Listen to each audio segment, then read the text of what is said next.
Namaste, greetings and blessings, and welcome to the Center for Spiritually Integrated Arts. This is our Sunday message, and I am Reverend Dr. Raymont Anderson, the founder and spiritual director of this center. And I invite you to watch not only this Sunday message, but any of our archived messages.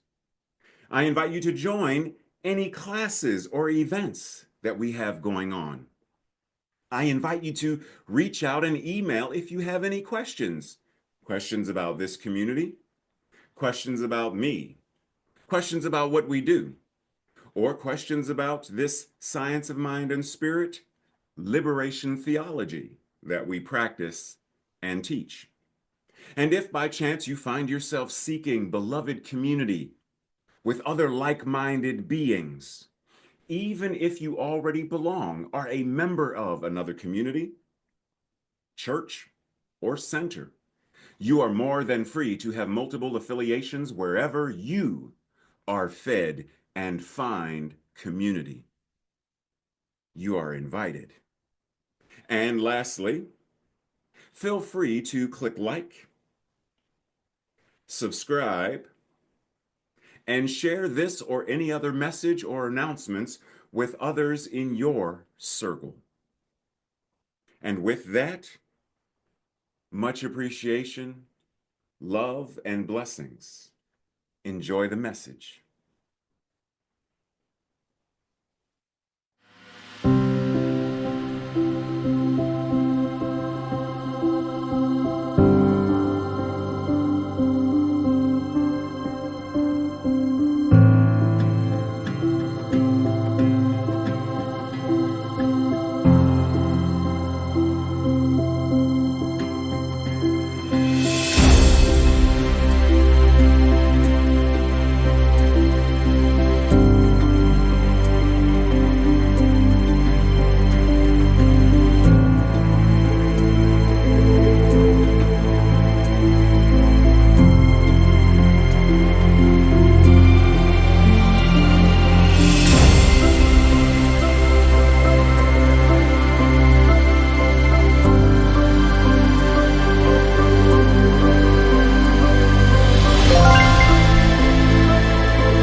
Namaste and greetings. Soaring in love. Before we begin, let me warn you now, you might want to buckle up because we're going to shake a couple of things up. Click, click, click, click. Are you ready? Love is an omnipresent force that flows through and as all of life. Therefore, it cannot be limited to simply fleeting moments of passion, sentimentality, or dramatic gestures. In Science of Mind and Spirit 4.0, we understand that love, quote unquote, expands when we engage in loving ourselves and others by how we tap into the boundless stream of love that surrounds us and shows up as us.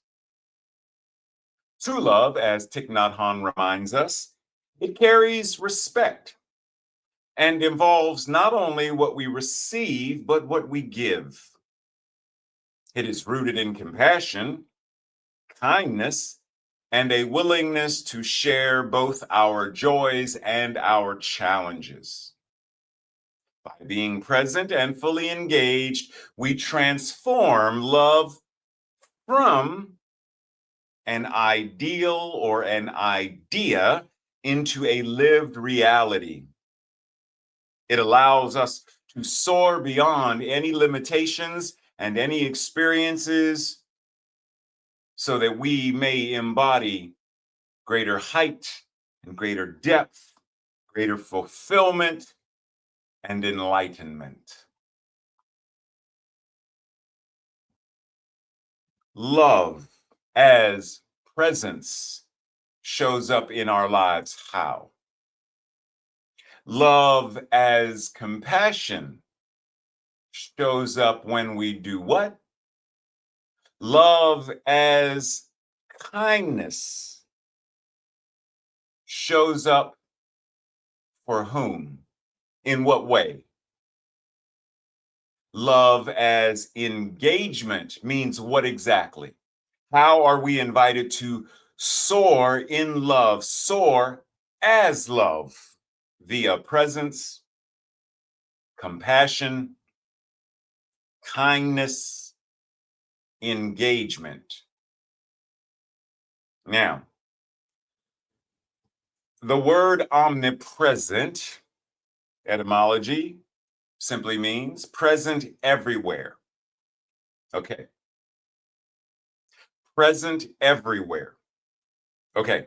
The term describes something that exists or is present in all places at the same time. Yes, and this is why I only use the term in, such as we are in the mind of God or God within us or whatever, for linguistic convenience, because how can we be in the mind of God when that also implies that there is that which can exist outside of the mind of God? If it's all there is, then there is no out. It simply is. So love is an omnipresent force. Love is omnipresence itself. Love flows in, through, and as us and all of life because it is life. It doesn't expand. That's linguistic convenience. Love simply is. We say surrounds us, linguistic convenience, because there isn't any surrounding. It simply is. So how do we, one, differentiate between our linguistic convenience, which is fine as long as we're clear, and two, our active embodiment of this realization? For example, using an analogy, water is made of a particular molecular combination of H2O, which flows through all water, whether the water is a solid, a liquid, or a gas. Water expands, its presence is recognized when we engage in activities such as drinking. bathing, washing dishes or clothes, or using it in other capacities. H2O surrounds us and is within us and is a major part of our body's functioning. See, we can understand it when it comes to this water. But when it comes to love, we got some difficulties. Why is this? Because of how we compartmentalize the divine. We have been trained how to separate and segregate such concepts, even though practical science and chemistry, biology is a very clear demonstration of that which the divine is, just using different words, different concepts, but it's the same thing. As Ram Dass invites us, be here now, in this present moment, present with this body, this breath, these thoughts. Because when we are here now, then we are at the point of power. This is where we love. We can't love yesterday, today. And I know that there are some practices that refer to things like, Reiki, sending Reiki to your past, a past version of yourself. Yeah, I got that. That's not what we're talking about right now. We're talking about right now actively expressing love. It happens here, it happens now. Listening to someone else happens here, happens now. If I was spending time with Tracy yesterday and Tracy was talking and I wasn't listening, I can't choose to listen to what Tracy was saying yesterday, today. I can only listen to Tracy today. I can reflect on what she was saying or what I think she was saying because I wasn't listening, but I can't listen now to what is not occurring now. Be here now.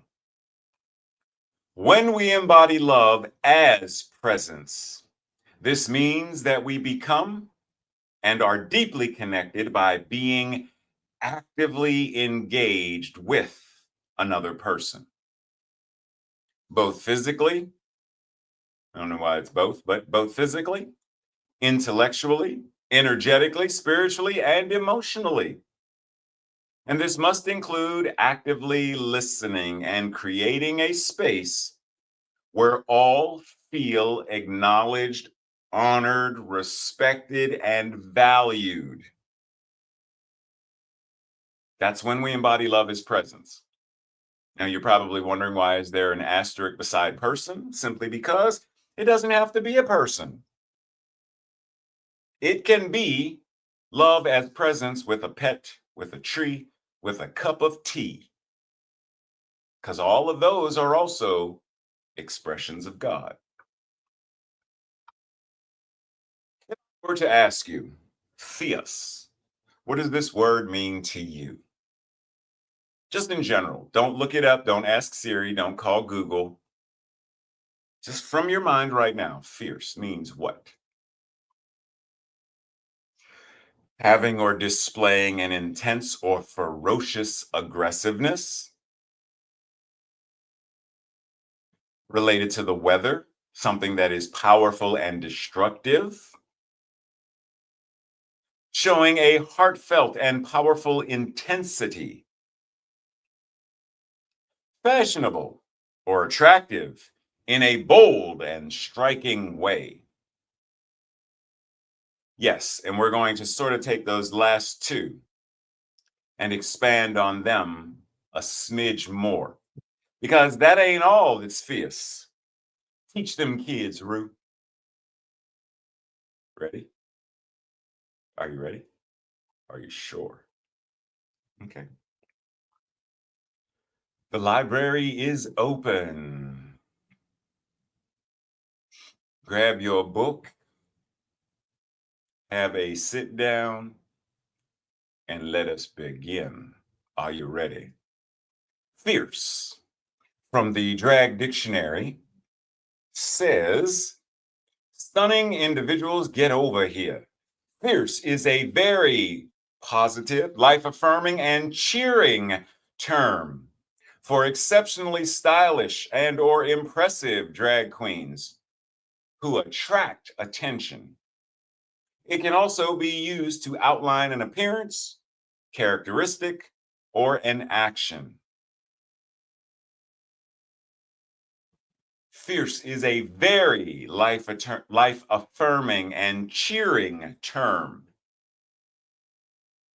How fierce, keep this in mind, how fierce are you in terms of the love that you embody, that you express? Yes, and I'm specifically referencing the term fierce love from the book by Reverend Dr. Jackie Lewis, who says, love is the call on our lives, and it's a fierce call, a fierce love. If we could speak more about that, we could build a revolution that included people of faith and people of no faith. Fierce love. In an interview Reverend Dr. Jackie had with Cassidy Hall, the conversation goes, yeah, thank you, Cassidy. Honestly, I've been working on this book for 9 years.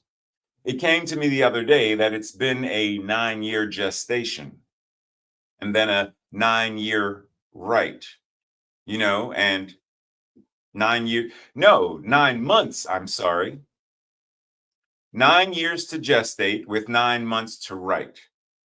My first questions were, I think as an African American woman living in this country and just watching the Trayvon Martin, Mike Brown, Sandra Bland, Ahmaud Arbery, Breonna Taylor, George Floyd, that whole trajectory of not new behaviors, but the ability to see Freddie Gray encounter. She's speaking to this idea that we see such things as police brutality, police sanctioned unaliving of people. We see great heinous acts of racism and hate crimes and such. And this book, Fierce Love, is how she chooses to counter such hatred. To see just right, the seeing of it just. I think traumatized so many of us, and my brain is always connecting dots. So it's like the violence here that's around race is the same kind of violence in Palestine, Israel, around religion and ethnicity, the same kind of violence in Ethiopia. All of these things are connected to something that they were also to something and that they were also based on religion. Just broke my heart wide open. How does religion, which we litigate to bind us together, to connect us, how does religion become such a weapon, causing you to know other things? So I started asking, what would it look like to have a grown-up God, a grown-up faith, and a grown-up God? And I did a lot of writing as it pertains to that. I went down that path. And what I realized was that my ambition was beyond God to love. Like, if you're not religious, can you do love? If you are agnostic, can you do love? No matter what your faith, no matter what it is, can we talk about love as the ground of our being? Not namby-pamby love, not codependent love, not love songs, not rom-com kind of love. Like really the kind of love that made Harriet Tubman go back and fourth, to free people. The kind of love that made Frederick Douglass a liberator, that made abolition movements happen in the first place. The kind of love that made those South African women sit in the street. The kind of love that made Jonathan jump in front of Ruby's sails and save her life. This is a fierce love, right? It's courageous love. It's bold love. It's risk-taking love. And I think it's at the heart of all the world's major religions. And that's what I want to convert people to: love. Fierce love as a way to order our lives. I'm convinced that this fierce call to love and Ubuntu, this Zulu concept, I am who I am because you are who you are. We are what we are because of each other. Almost like that's our natural religion. And we know that. We crawled out of the cave knowing that we had to make a fire together. We had to raise the kids together. We had to hunt and gather together. We had to stand for our tribe together. So we increase our tribe. So can we increase our tribe? Can we increase our feeling of connection? Can we understand that it is not just my kin, but that you're my kin, we're all kin? That's the key to a kind of solidarity that can truly make a difference. Breathe.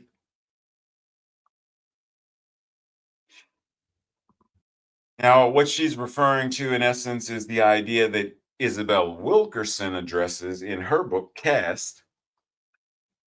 Caste is addressing all of those ills, the systemic ills, why and wherefore thou they come from, all of the insidious subliminal places that they exist. And Reverend Lewis is talking about how do we overcome it. So we have to ask the serious questions. What is the consciousness that created and perpetuates the caste? What is the consciousness that will heal and eradicate it? Is it fierce love? If so, what does it look like? What are the spiritual practices that will facilitate the healing? What is the role of science of mind and spirit in this healing process? Because if we're not going to have a conversation about it, then what are we doing? Now, those of you who follow me on social media know that for the month of July, I was alternating between two books. One, the Caste book, and the other one, can't think of the name right now, but it's about being an abolitionist in today's culture and society. And so I was sharing various portions of the books. And so these two are portions of the book that I shared. In chapter 4, Isabel Wilkerson says, whipping was a gateway form of violence that led to bizarrely creative levels of sadism, wrote the historian Edward Baptiste. Enslavers used every modern method of torture, from mutilation to waterboarding. The vast majority of African Americans who lived in this land in the first 246 years of what we now know as the United States, these people lived under the terror of people who had absolute power over their bodies and their very breath, subject to people who faced no sanctions for any atrocities that they could conjure. They suffered no sanctions, no punishment, no repercussions for the harms that they caused. And this is why, because the caste system still exists, Racism still exists. So, how are we addressing these things to create a world that works for all? How do we heal what we will not acknowledge? How do we create a world that works for all if we will not address the dis-ease that still to this day festers in the collective consciousness? That is the point. We can't and we won't until we do. We cannot heal it until we name it and call it for what it is and address it accordingly. We can't. So, along those lines, Brene Brown reminds us to love someone fiercely, to believe in something with your whole heart, to celebrate a fleeting moment in time, to fully engage in a life that doesn't come with guarantees. These are the risks that involve vulnerability and often pain. But I'm learning that recognizing and leaning into the discomfort of vulnerability teaches us how to live with joy, gratitude, and grace.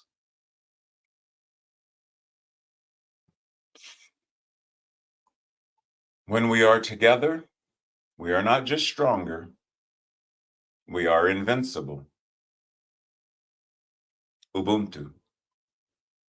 I am because we are. Breathe. So, in this conversation between Reverend Dr. Jackie and Cassidy Hall, Cassidy says, yeah, and in that way, do you see, I mean, this fierce love? You know, while it's a returning and uncovering to the truth of who we are into what we already know, what's in us, do you also see it in a way that it's kind of cultural in some aspects? Now, do you also see it as a form of activism?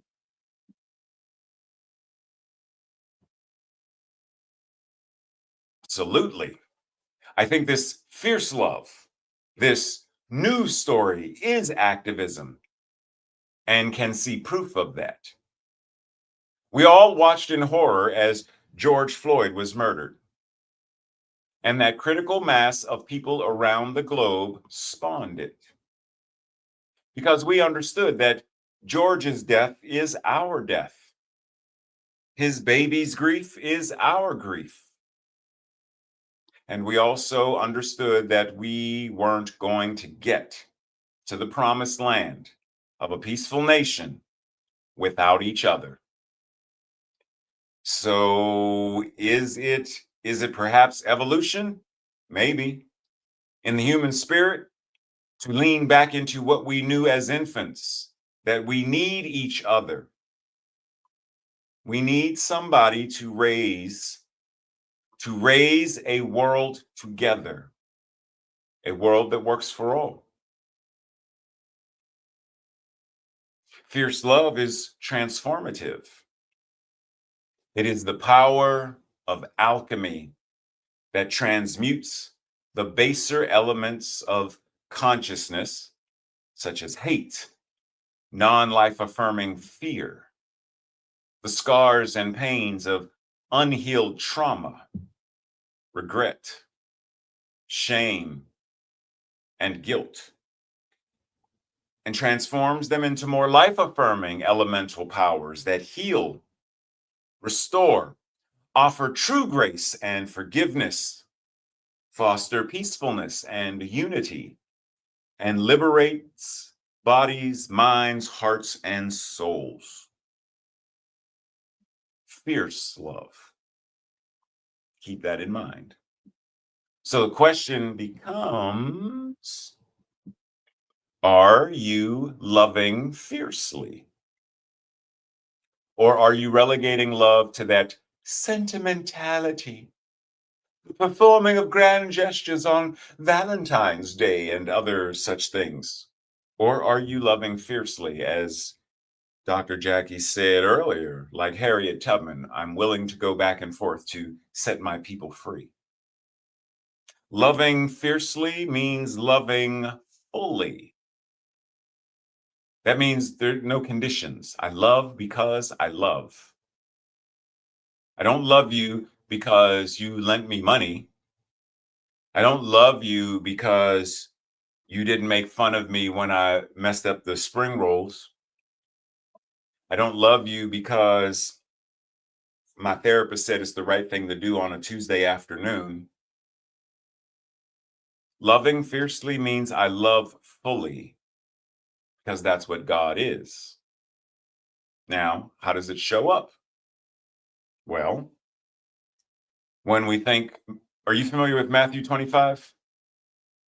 No? Okay. So in the Bible, in Matthew 25, there's a verse where Jesus and the disciples and folks, they're having a conversation. And loving fiercely, based on this conversation, loving fiercely is when Jesus said to them, come who are blessed, right? You inherit the kingdom prepared for you. Because I was hungry and you gave me something to eat. I was thirsty and you gave me something to drink. I was a stranger and you took me in.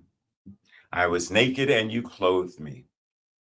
I was sick and you took care of me. I was in prison and you visited me. And the response from the disciples, as a result of that was like, huh? You said what now? But wait. Jesus, we got a question for you. Now, these are the righteous people asking this. Lord, when did we see you hungry and feed you? When did we see you thirsty and gave you drink? When did we see you any of these things? You were a stranger, we took you in. You were naked, we gave you clothes. You were sick, we took care of you. You were in prison, we came to visit you. When did this stuff happen? Because we don't remember any of this stuff. To which Jesus says, oh, I got you. When you did it for any of these other people, you did it for me. When you took care of him, because he was sick, you took care of me. Ubuntu, I am because we are. So what you did for them, you did for me. What you did for her, you did for me. What you did for them, you did for me. What we do for one another, we do for all. Now, Jesus then flipped it to those who were the unrighteous and said, all of y'all, get away from me. You are cursed into the eternal fire prepared by the devil and his angels. Be gone with you before somebody drop a house on you. And they're like, what? Because Jesus goes through it again. Because I was hungry and you gave me nothing. I was thirsty, you gave me nothing. I was sick, you did nothing. I was naked, you did nothing. I was in prison and you did nothing. You did nothing for me. And they had the same question. Whoa. When did we see you hungry, thirsty? When? To which Jesus replied, well, yet again, when you didn't help them, you didn't help me. When you didn't help her, you didn't help me. When you didn't help him, you didn't help me. So be gone with you. Get away from me. I ain't got time for you right now. Change your ways. So what are we to derive from this? That loving fiercely means we love truly, as Thich Nhat Hanh reminds us. This love carries respect, right? All the things we said at the beginning, being present, being fully engaged. It's a transformative love. So if we desire a world that works for all, then we're going to have to love fiercely. Because sentimental love hasn't get we've already had eons of sentimental love, and we still have war. We've had grand gestures of love, and we still have hate crimes. We still have serial killers. We still have heinous acts of. We still have. So that version of love, it's not sufficient enough to transform the world to the vision that we hold of a world that works for all. So if that's what we want, then loving fiercely is the way. A world that works for all requires us to love fiercely, which includes being vulnerable, being present, being compassionate, being kind, being engaged. In a world that works for all, is a world where we give and receive. It is rooted in compassion and kindness, care, or caring support, connection throughout all of our life's experiences. It is being present and fully engaged in all of the ways that we communicate and collaborate and cooperate with one another and all of nature. It is a world where we transform the collective consciousness, moving love from simply being an ideal or an idea into our collective lived reality. It is a world where we are encouraged and nurtured to soar with greater meaning, depth, and fulfillment in our lives and in our experiences. The most powerful thought is a thought that moves as action. The most powerful prayers are those that are demonstrated as our lives. My prayers for you are manifested in all of the ways I support, nurture, fiercely love, honor, and care about you.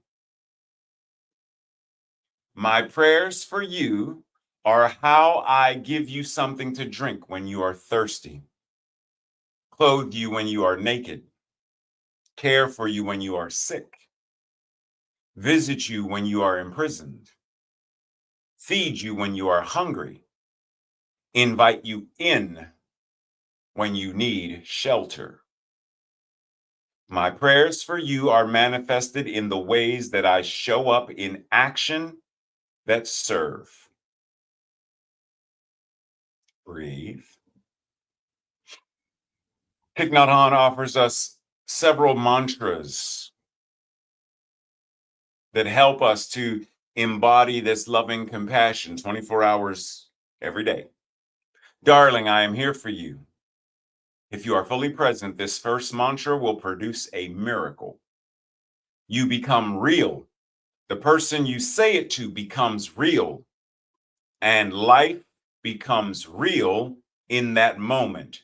Be here now. You bring happiness to yourself and to the other person. This is the greatest gift you can offer your loved one. To love is to be there for them no matter what. The second mantra, I know you are there and I am very happy.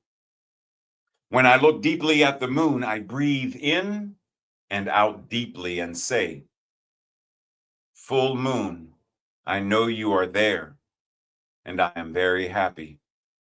I do the same when I see the morning star, walking among the beautiful spring magnolia trees in Korea. I looked at the beautiful flowers and said, I know you are there and I am very happy. To truly be present and know that the other is also there is a miracle.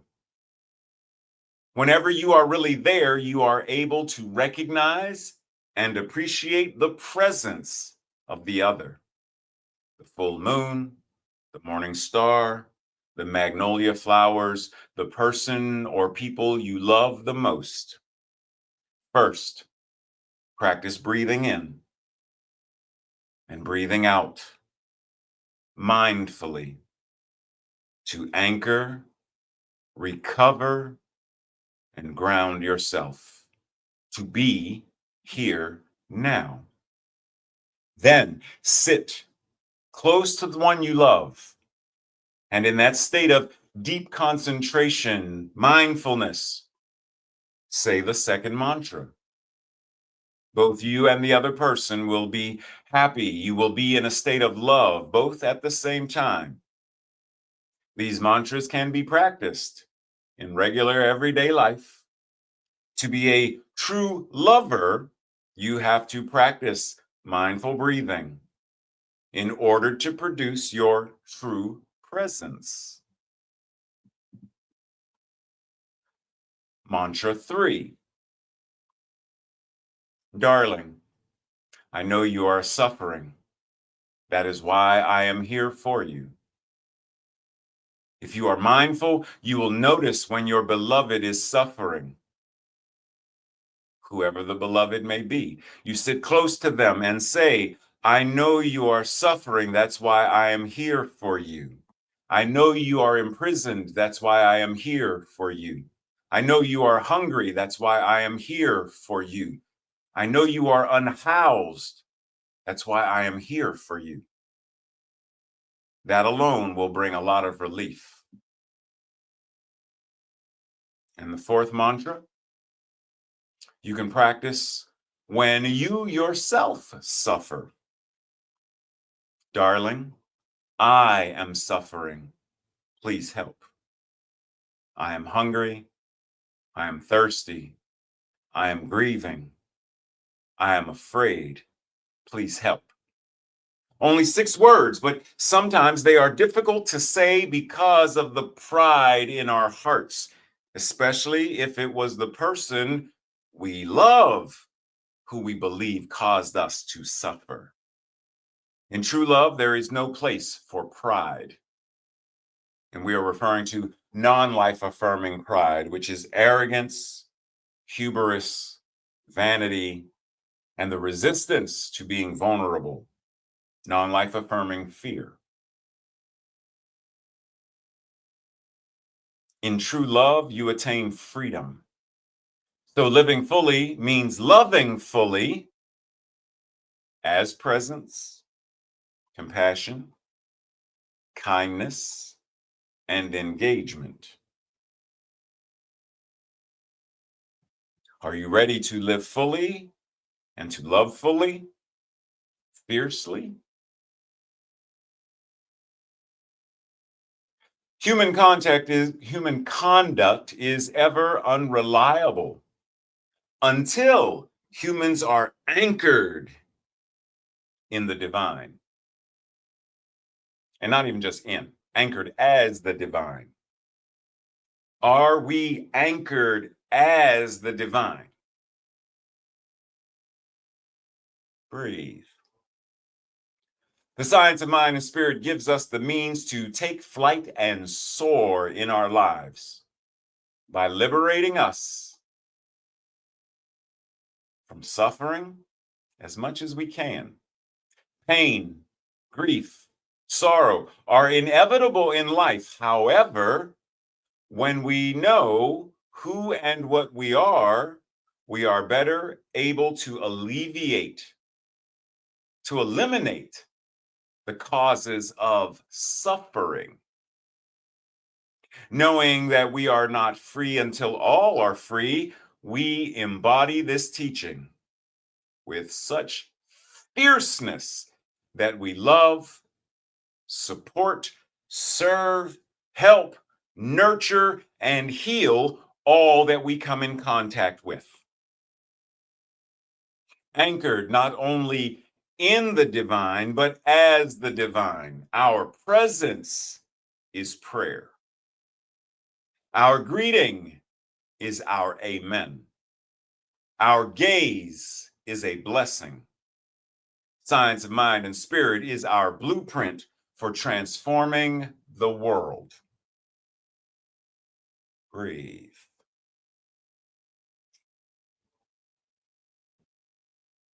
Breathe. This week's affirmation, our declaration, I will say it first. If it resonates with you, I invite you to repeat it with me the second time. All life, which means my life, soars in, with, and as fierce love today and every day. Together. All life, which means my life, soars in, with, and as fierce love today and every day. So it is. This week's Thursday night study group questions or your own personal journal questions. Number one, in what ways does love as presence, compassion, kindness, and engagement, in what ways do these things show up in my life? Number two, when am I fierce? What would it mean for me to love fiercely? Number three, when fierce love is applied to the caste system and all that it entails, what would happen? And what is my role in that process? Number four, who do I love fiercely? Do I love myself fiercely? What's the proof? Oh, did you just? Number five, that Matthew 25 verse, what does it invite me to be and to do? Number six, what do I feel when I apply the four mantras that were offered by Thich Nhat Hanh? Do I feel resistance? Do I feel uncomfortable? Do I feel vulnerable? And lastly, number seven, if someone looked at my life based on what they see, what would they assume that my amen is based upon the evidence? What would they say?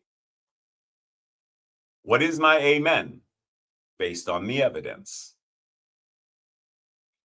Our practice. Are you ready? Have a conversation with someone about fierce love and how it can heal the world. Breathe. As we enter into that space of infinite awareness, the space of knowing who and what we are, the space of fierce love. Love is only that which the universe is can love. The universe loving itself fiercely in, through, and as each of us, all of us. Whether it's the magnolias that Thich Nhat Hanh spoke of, whether it's when I am playing with the neighbor's dogs, watching a movie, joking with Tracy, whether it's someone else taking their kids to a baseball game for them to play in the game, a science fair, whether it's showing up at work and cooking in the kitchen, managing new employees, whatever it may be, that which the universe is, as fierce love shows up in, through, and as me. Sitting at acupuncture, fierce love shows up in, through, and as me. In the commute to work, fierce love shows up in, through, and as me. While watching the news about something that ICE has done or is doing, fierce love shows up in, through, and as me. breathe.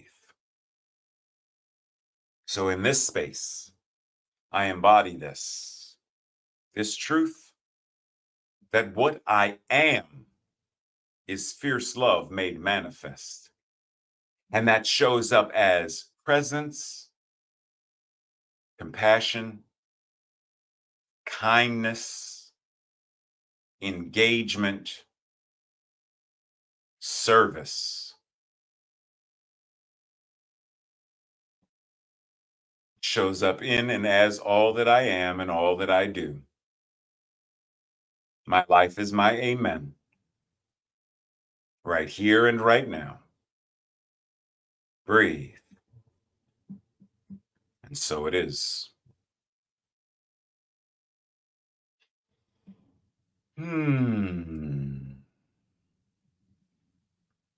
Blessings during the week. I will either see you at some time during the week or right here next Sunday.